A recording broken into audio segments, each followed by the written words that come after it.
며칠 전부터 유튜브를 보는데 자꾸 연돈 관련된 영상이 뜨더라고요. 그래서 그 내용이 어떤 영상인지 좀 살펴보니까 1년에 매출이 13억인데 1년 순수익이 7천만 원밖에 되지 않는다라는 내용으로 영상이 자꾸 뜨는 걸 봤었는데, 제가 보기에는 어떤 한 프로그램의 광고 같은 그런 느낌이었던 것 같은데, 어쨌든 목적을 제외하고서라도 그 내용에 대해서 제 주변에서 좀 약간 의심을 하시는 분들이 왜 저렇게 되지? 라고 물어보시는 분들이 꽤 있어서 이번 영상을 제작을 하게 됐거든요. 저는 사실 그걸 보면서 뭐 충분히 그럴 수 있다라는 생각을 바로 했었는데, 제 주변에 계시던 분들은 아니었나 봐요.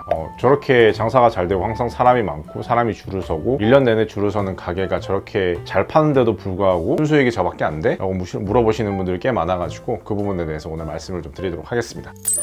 자, 제일 먼저 말씀을 드려야 될 부분은, 저는 장사를 하는 사람을 딱 두 분류로 나눕니다. 첫 번째는 저 같은 장사꾼이자 사업가. 저 같은 경우에는 어떤 완성도라는 부분을 100이라는 숫자를 어떤 최고의 완성도라고 놓고 봤을 때, 어떤 맛이나 뭐 인테리어, 뭐 분위기, 서비스, 뭐 이런 전체적인 부분을 놓고 봤을 때 그 개개별의 분야에서 100의 완성도를 추구하진 않습니다. 맛도 한 80에서 90% 정도의 완성도, 그리고 인테리어도 마찬가지고 분위기, 그 다음에 서비스도 한 80에서 90% 정도의 완성도를 최대치로 놓고 그렇게 어떤 플랜이나 그런 완성도를 최대치로 놓고 그림을 그려 나가거든요. 그렇게 만들어 나가거든요. 가게를. 왜 그러냐면, 저는 저같이 이제 그냥 그 하나의 가게를 완벽하게 만들어 내기 위해서 뭔가 그렇게 하려는 것이 아니라, 제 나름대로의 어떤 워크와 라이프의 밸런스, 제가 어떤 행복을 추구하는 방식을 놓고 봤을 때, 한 가게에 정말 최고의 어떤 완성도를 만들어내기 위해서 그걸 계속 유지를 해나가려면 결국은 거기에만 완전 올인을 해야 되는 부분이 있거든요. 맛도 그렇고 어떤 서비스도 그렇고 분위기도 그렇고 전체적인 어떤 완성도를 모두 100으로 만들어서 계속 끌고 나가겠다라는 욕심이 있다면 진짜 거기에만 집중을 해야 돼요. 근데 저는 그렇게 하는 스타일은 아니에요. 장사꾼이자 사업가로서 적당히 높은 완성도를 가진 가게를 만들어서 그걸 굉장히 좋은 자리, 제가 판매하려는 타겟층이 찾아오기 좋은 곳에 위치시켜서 제 나름대로의 어떤 해답을 찾아서 저의 길을 가는 약간 그런 사람이고, 그리고 워크라이프 밸런스를 좀 맞추면서 제가 궁극적으로 저를 행복하게 만들어주는, 지금 이런 영상을 만드는 일이라든지 어떤 다른 일들, 뭐 장사를 제외하고 사업을 제외하고도 그런 일들을 계속 해나가면서 살아가는 게 저한테 즐거움이기 때문에 그런 쪽으로 저는 해나가는 사람이고, 두 번째 케이스가 바로 이 연돈 사장님 같은 경우인데, 오늘은 여기에 대해서 말씀을 드릴 건데, 이 두 번째 케이스는 장인이라고 우리가 흔히 부르는 사람들입니다.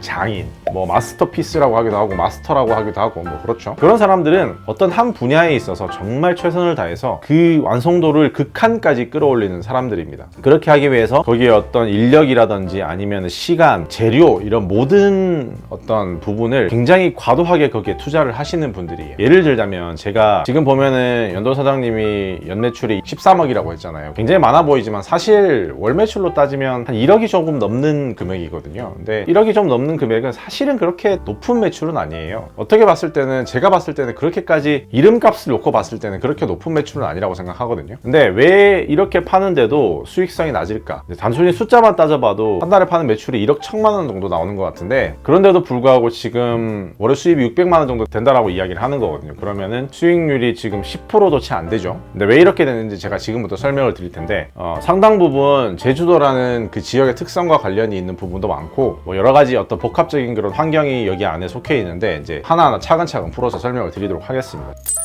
첫 번째, 임대료 때문입니다.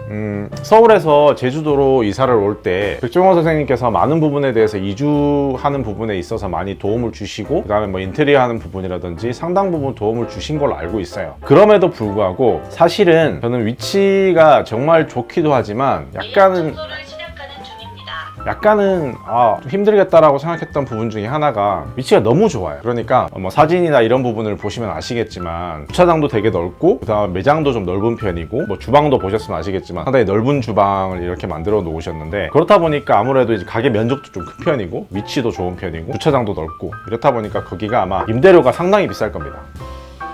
뭐 서울의 임대료가 비싸다 이런 얘기 많이 하지만 사실 제주도도 서울에 못지않게 비싸거든요. 제주도 같은 경우에는 뭐 상권이라는 게 따로 막 존재하는 그런 곳이 아니다 보니까 아무래도 호텔에서 가깝고, 그 다음에 뭐 거의 단독 건물 비슷하고, 그 다음에 주차장도 넓고, 그렇다 보니까 임대료가 상당 부분 높을 거예요. 제 생각에는 최소한 1,500에서 2,000? 하여튼 그 정도 사이는 되지 않을까? 이런 생각을 하고 있는데, 한 그 정도는 되지 않을까 생각을 합니다. 그러면은 거의 지금 한 1,500에서 2,000이 먼저 빠지죠, 임대료로. 두 번째는 이제 인력입니다. 제가 아까 장인이라고 말씀드렸는데 말씀드렸던 이유 중에 하나가 맛이라는 부분에 있어서 연돈 대표님은 정말 극한까지 끌어올리려고 하시는 분 중에 한 분이에요. 고기 같은 경우에도 통고기를 사가지고 모든 재료 손질을 직접 다 하시고, 카레 같은 경우에도 이제 만드실 때 양파를 볶아서 만드는 카레거든요. 그걸 만드는데도 굉장히 많은 인력이 들어갈 거고, 마찬가지로 이제 빵 같은 경우에도 빵가루 같은 경우에도 직접 빵을 째서 이렇게 사용을 하시잖아요. 그랬을 경우에 이렇게 살펴보면 전체적인 돈가스 하나를 만들어내는 과정이 굉장히 복잡하고 힘든 과정을 거치고 있습니다. 그렇기 때문에 혼자서 할 수 있는 일은 아니에요. 많은 인력이 필요한 일입니다. 거기다가 뭐 치즈가스 같은 경우에는 치즈도 이제 직접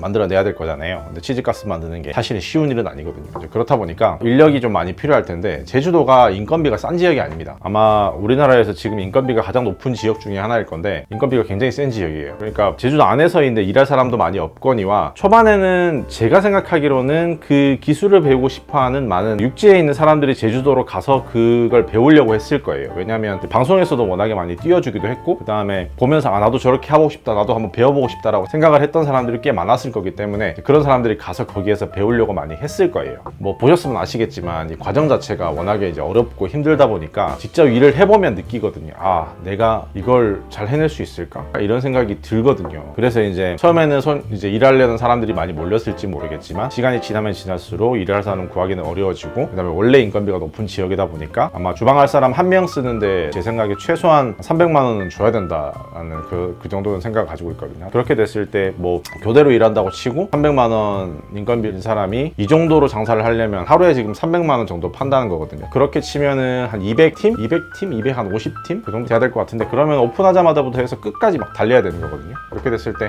어떤 뭐 한 사람이나 두 사람을 풀로 돌리기는 좀 힘들 것 같고, 뭐 한 주 5일 이렇게 해가지고 이제 돌아가면서 하게 될 텐데, 그렇게 해서 만약에 4명이나 5명 정도를 썼을 경우에 인건비만 해도 벌써 1,500만 원이거든요, 한 달에. 이렇게 됐을 때 이제 계산을 해보면 기본적으로 임대료랑 인건비 지금 합친 것만 해도 벌써 3,000만 원이 넘어가는 돈이죠. 세 번째는 뭐냐면 이제 재료비입니다. 보통 우리가 원재료를 가지고 재가공을 해서 상품을 만들잖아요, 그죠? 그러면 보통 우리가 원재료 비율을 어느 정도 잡느냐, 제가 알기로는 30%에서 한 50% 정도거든요. 만약에 상품 가격이 10,000원이다 그러면 원재료 가격이 보통 3,000원, 4,000원, 5,000원 정도라고 생각을 하시면 될 거예요. 좀 높은 분들은 뭐 50% 넘어서 60%까지 잡으시는 분들도 있긴 한데, 그런 부분들은 좀 소수이기 때문에 대부분 한 30%에서 40%, 50%. 최근에 본 경우에는 보통 한 50% 정도가 이제 아래로 위로 왔다 갔다 하는 것 같아요. 이제 원재료 값이 워낙에 많이 올랐기 때문에. 그러면은 최소로 잡았을 때 40%라고 잡아보면 1억 1,000만 원을 팔게 되면 원재료 가격이 4,500 정도 되네요, 그죠? 근데 아까 전에 말씀드렸다시피 연돈 사장님 같은 경우에는 장인에 가까운 분이라고 말씀을 드렸잖아요. 그런데 이 장인에 가까운 부분도 있지만, 이제 연돈이라는 이 브랜드 자체가 어떻게 보면 골목식당이라는 프로그램을 통해서 이렇게 많이 알려지게 되고, 공익적인 목적도 좀 많이 추가되어 버린 그런 브랜드가 되어버렸어요. 그렇기 때문에 제주도로 옮겨올 때도 제주도에서 뭐 도움을 받았는지 안 받았는지 모르겠지만 약간 제주도의 랜드마크 같은 그런 브랜드가 되어버렸거든요. 일반적인 어떤 장사를 하는 가게였으면 이렇게까지 압박을 받으면서 그렇게 하지 않아도 될 텐데, 아무래도 처음에 옮겨올 때부터 시민들이 많이 도와주시기도 하시고, 백종원 선생님한테도 도움을 많이 받고 뭐 이러다 보니까 약간 공익적인 목적도 약간 추가되어 버린 그런 케이스인데, 그렇다 보니까 제주도 옮겨와서도 이제 했던 말이 제주도 흑돼지만 사용하겠다라고 얘기를 했는데, 여러분 아시는지 모르겠지만 지금 이 흑돼지 값이 엄청나게 많이 올랐습니다. 예전에도 비쌌지만 지금은 더 많이 올랐어요. 아무래도 이제 제주도 흑돼지 같은 경우에는 제주도 내에서 생산해서 제주도 내에서 소비를 하는 경우가 대부분이지만, 요즘에는 육지로도 많이 가기 때문에 이제 수요가 좀 많이 는 케이스라서 가격이 좀 많이 올랐어요. 그런데 이게 공익적인 목적이나 이런 공익적인 브랜드, 랜드마크 같은 브랜드가 아니었으면 연돈이 흑돼지라는 고집이라든지 이런 걸 좀 꺾을 수가 있거든요. 연돈 사장님이 약간 이런 장인이나 이런 분이 아니었다면, 공익적인 브랜드 같은 이미지가 없었다면 이 원재료를 조금 합의를 볼 수도 있어요. 이제 자기 스스로 이렇게 합의를 볼 수도 있는데, 아무래도 약간은 제주도의 랜드마크 같은 브랜드이기도 하고 도움도 많이 받았고 공익적인 느낌도 좀 있는 브랜드다 보니까 아무래도 제주도의 흑돼지를 소비한다는 의미를 거기에 엎은 걸 수도 있어요. 뭐 좋은 건지 나쁜 건지 모르겠지만 어쨌든 그렇게 된 건데, 그렇다 보니까 제주도 흑돼지도 너무 비싸고, 라드유 만드는데도 재료비가 많이 들고, 카레 만드는데도 양파, 그러니까 비쌀 때도 또 비싸거든요. 빵값도 지금 뭐 뉴스에서 보셨겠지만 그 밀값이 지금 올라가고 있죠. 이제 인도에서 밀 수출을 금지했기 때문에 밀값도 좀 많이 올라가고 있는 그런 추세인데, 그렇다 보니까 아무래도 수익성이 점점 더 떨어진 거예요. 그러면 이 원재료 가격이 많이 오르면 이 원재료 가격을 낮춰야 되는데, 사실 그게 지금 연돈은 안 되는 거죠. 왜냐하면 그런 어떤 공익적인 목적이나 랜드마크 같은 그런 브랜드가 되어버렸기 때문에 그런 합의를 스스로 연돈 사장님은 할 수가 없는 그런 상황이 되어버린 거예요. 어떤 공익적인 목적이나 그런 브랜드가 아니었으면 가능했을 텐데, 이제 브랜드 이미지가 워낙에 그렇게 박혀있기 때문에 백대지를 제주도 백대지로 바꾸는 것조차 쉽지 않은 그런 상황이 되어버린 거죠. 그래서 원재료 비율이 제 생각에는 한 50%는 되지 않을까 생각이 듭니다. 그러면은 1억 1천만 원에 50%면은 원재료 가격이 한 5,500만 원 정도 되죠. 그러면 5,500만 원에 인건비, 임대료 하면 이미 9천만 원 가까운 돈이 이미 1억 1천만 원이라는 매출에서 빠져버리죠. 여기다가 플러스 관리비 뭐 전기세라든지 그다음에 수도세 이런 것들도 소소하게 무시 못하게 나가거든요. 그 정도 매장이면은 전기세 같은 경우도 많이 나갈 거예요. 여름 같은 경우에는 뭐 한 200만 원 정도는 우습게 나갈 거고, 수도세 이런 거 같은 경우에도 뭐 한 2, 300만 원은 우습게 나갈 겁니다. 그러면 이미 한 9천만 원 정도 되죠. 그죠? 여기에다가 플러스 부가세라고 하는 게 있죠. 만 원의 어떤 물건을 사면 거기에 10%의 부가세를 추가해서 11,000원을 받아서 나라에 이제 10%를 세금으로 내는 건데, 보통 일반적으로 거기에 이제 가격을 받을 때 부가세를 포함시켜서 받는 경우가 많거든요. 그래서 매출 안에다가 포함을 시켜서 받기 때문에 1억 1천만 원이면 부가세가 1,100만 원이에요. 그래서 1,100만 원을 다 내는 건 아니지만 상당 부분 부가세를 내야 된다라는 걸 감안했을 때 50%만 낸다고 감안해도 한 600만 원이 이미 또 빠지죠. 그러면 이미 1억 1천만 원이라는 매출에서 9,600만 원이 빠져요. 1,400만 원 정도 남았는데, 여기에서 여러분 플러스 하셔야 되는 게 각종 세금들, 그다음에 뭐 소득세라든지 이런 것들이 다 소소하게 자잘하게 좀 많이 추가가 되거든요. 그리고 제가 말씀드린 대로 임대료가 더 높을 수도 있고요, 인건비가 더 높을 수도 있고요, 그리고 원재료 비율이 제가 50%를 말씀드렸지만 원재료 비율이 60%일 수도 있어요. 왜냐면 워낙에 좋은 재료를 사용을 하셔서 좋은 퀄리티의 음식을 만드시려고 하시는 장인같이 그렇게 운영하시기 때문에, 이렇기 때문에 사실 한 달에 1억 1천만 원을 팔아도 순수익이 한 600만 원 정도밖에 나오지 않는다라는 말씀을 하시는 거거든요. 자, 이렇게 제가 풀어서 설명을 해드리면 그래도 좀 이해를 하시기가 편하실 텐데, 아무래도 그냥 TV에 나와서 나 1년에 13억을 파는데도 순수익이 7천만 원밖에 안 되라고 얘기를 하는 걸 들으면 그렇게 많이 파는데 뭐 그밖에 안 되라고 얘기를 할 수도 있겠지만, 이거는 사실 그 연돈 사장님의 스타일 때문에 그래요. 장인처럼 장사를 하시기 때문에 그게 뭐 잘됐다, 잘못됐다, 저분의 장사 방식이 틀렸다, 뭐 이런 식으로 정의할 수 있는 문제는 아닙니다. 그냥 사장님의 장사 스타일이 그런 거니까요. 그런 식으로 이해를 해주시면 되게 편할 것 같고, 만약에 저였다면 조금 다른 방법을 찾아낼 수도 있었을 것 같아요. 뭐 흑돼지를 백돼지로 바꾼다든지, 여튼 좀 다른 방식으로 원재료를 낮춘다든지, 여기에서 수익성을 높일 수 있는 방법은 인건비를 낮추든지 임대료를 낮추든지 원재료를 낮추든지 그 다음에 손님을 더 많이 받든지 뭐 이런 식의 방식밖에 없는데, 아마 지금 손님을 더 많이 받을 수는 없을 거예요. 거의 이 정도가 최고로 많이 받을 정도로 이제 많이 돌리고 있다라고 알고 있거든요. 그래서 이 부분은 사실 뭐 바꿔라 고쳐라라고 누군가가 옆에서 이야기해 줄 수 있는 부분은 아니에요. 그냥 뭐 사장님이랑 그다음 사모님이 이제 생각을 많이 하셔서 이제 결정을 하셔야 되는 부분이기 때문에, 뭐 잘못됐다 잘됐다라고 말할 수 있는 부분도 아니고요. 그냥 그런 겁니다. 그런 방식으로 장사를 하고 있으시다라는 겁니다. 어떻게 보면은 굉장히 상당히 높은 퀄리티의 음식을 만들어내고 있음에도 불구하고 박리담회를 하고 있는 그런 상태라서 그런 건데, 제가 만약에 그렇게 했다면은 퀄리티를 조금 더 높이고 가격을 높이고 그다음에 사람을 좀 적게 쓰고 그런 식으로 해서 아마 수익성을 좀 바꿨을 것 같은데, 그리고 뭐 임대료도 조금 더 낮은 곳으로 이제 이사를 간다든지